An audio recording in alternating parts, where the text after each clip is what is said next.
இந்து லக்னம்ங்கிறது தன லக்னம், ஸ்ரீ லக்னம். பண வருவாய், செல்வ செழிப்ப குடுக்கும் ஒரு லக்னம். இது சந்திரனை மையமாக வைத்து வருவதா இந்து லக்னம். அப்ப இந்துனால சந்திரன், மதிநுட்பம் அத வச்சுக்கலாம். இந்த இந்து லக்ன சிறப்பு என்னன்னாங்க, சாதாரண மனுஷன சக்கரவர்த்தி ஆக்குற தன்மை உண்டு. அதாவது தெருக்கோடியில இருந்தவன கோடீஸ்வரன் ஆக்குற யோகம் உண்டு. அப்ப இந்த இந்து லக்னத்த புடிச்சு, அதில் நின்ற கிரகமோ, அது கூட இருந்து அமர்ந்த கிரகமோ எடுத்து ஒருத்தன் கையாண்டுட்டான்னு வச்சுங்களேன், பெரும் செல்வத்த குடுத்துரும்.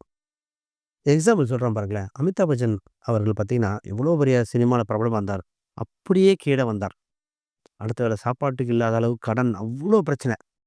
மீண்டும் அப்படியே மீட்டு கொண்டு வந்தார் பாருங்க. அப்ப அது அவர் இந்து லக்னத்தில் இருந்த கிரகங்கள் தசா புத்திய நடத்திருச்சு. பெரிய கண்ணு தெரிஞ்ச பல நாளா கோடீஸ்வரராவே இருக்கார்.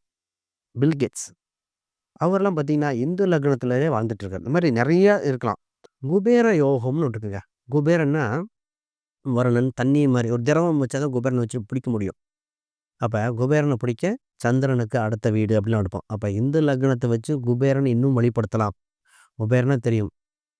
வெங்கடாச்சலபதிக்கே கடன் குடுத்தவர்ன்னு. அப்ப இந்து லக்னத்த லக்ஷ்மிய வசீகரிக்க மற்றும் செல்வ செழிப்ப குபேரனை வசீகரிக்க சரியான லக்னம் இதுதான்.